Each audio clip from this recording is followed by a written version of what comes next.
Number आया है अभी, तुम जा सकती हो।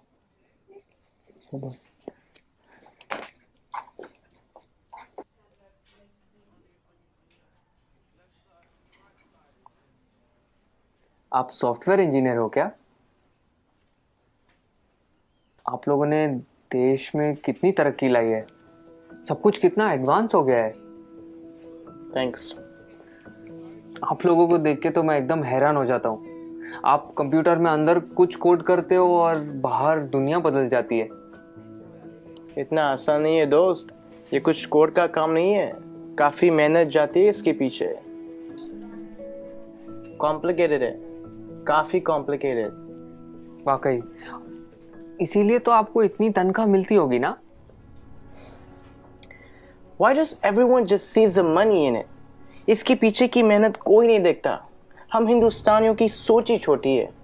जस्ट बिकॉज मैं पूरा दिन एसी ऑफिस में होता हूँ और ऑब्वियसली मुझे पसीना तो आता ही नहीं होगा, राइट? आप लोगों को ताकत यूज करनी होती है, हमें दिमाग लगाना होता है। ये बाल सफेद ऐसे ही नहीं होते। Let me give you an example. वो ईसीजी मशीन देखो, सब कुछ कंप्यूटराइज्ड है। आपके बॉडी में क्या क्या चल रहा है सब कंप्यूटर से निकाल सकते हैं। प्लेन की, ट्रेन की, लाखों रिजर्वेशन ऑनलाइन होती है। बैंक के ट्रांजैक्शन सब एक सिंगल डेटाबेस में। Data integrity, locking, data security. कुछ आइडिया ये सब डिजाइन करना कितना कॉम्प्लिकेटेड है? और आप कह रहे कि कोडिंग करना आसान है। आप ये सब कोड करना जानते हो? पहले करता था, अब मैं प्रोजेक्ट मैनेजर हूँ, मेरी टीम सब करती है।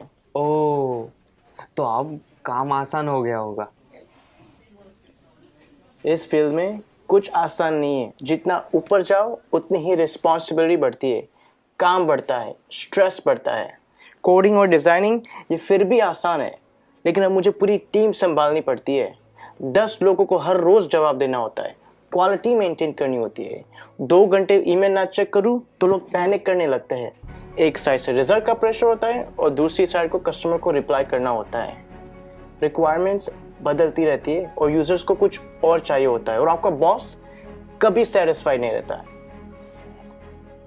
दोस्त, शायद तुम्हें पता नहीं है टेंशन और प्रेशर साथ में हैंडल करना कैसे होता है। मुझे पता है सर, टेंशन और प्रेशर दोनों साथ में हैंडल किया है। 6 साल पहले की बात है। हम लगभग 30 लोग रात के 3 बजे पॉइंट 4875 को कैप्चर करने के लिए बढ़ रहे थे। दुश्मन ऊपर से फायरिंग कर रहा था। अगली गोली किसके नाम पे लिखी थी पता नहीं था। उजाले से पहले हमें वहां पहुंचना था। वक्त काफी कम था हमारे पास। होश तो तब आया जब अगले दिन हम चोटी पर तिरंगा लहरा रहे थे, और तब हम बचे 30 नहीं, 4 लोग थे। आप Subedar Sushant from 13 Jammu and Kashmir Rifles on duty at peak 4875 in Kargil. मुझे बताया गया है कि मेरी टर्म पूरी हो गई है और अब मुझे सॉफ्ट असाइनमेंट का ऑप्शन दिया जाएगा। पर आप ही बताइए सर, काम आसान करने के लिए कोई अपनी ड्यूटी छोड़ सकता है क्या? उस दिन हमारा एक जवान दोस्त बर्फ में जख्मी पड़ा था। उस पर दुश्मन की गोलियां चल रही थी। हम सब बंकर के पीछे छुपे हुए थे। उसे बचाना मेरा कर्तव्य था और मैं उसे बचाने जाने वाला था, मगर मेरे कप्तान ने मना किया और कहा कि तुम नहीं जाओगे। मैंने इस यूनिफॉर्म में सबसे पहली कसम ये ली थी कि देश की सुरक्षा के बाद मेरे आदमियों की सुरक्षा सर्वोपरि है। ये कह के वो खुद चले गए। उस जख्मी जवान को बचाते बचाते हमारे कप्तान शहीद हो गए। उस दिन से जब भी मैं बॉर्डर पर होता हूँ, उन गोलियों की आवाज और कप्तान का आखिरी चेहरा मेरे सामने आता है। वो गोलियां शायद मेरे लिए थी।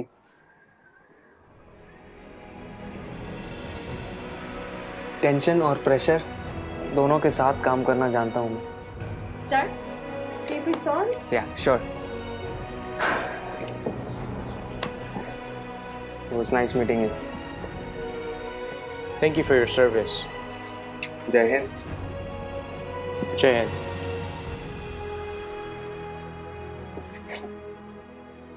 कभी खुद की जिंदगी से शिकवा होने लगे अगर, तो एक फौजी की जिंदगी के बारे में सोचना। खुद की हर मुश्किल आसान लगेगी।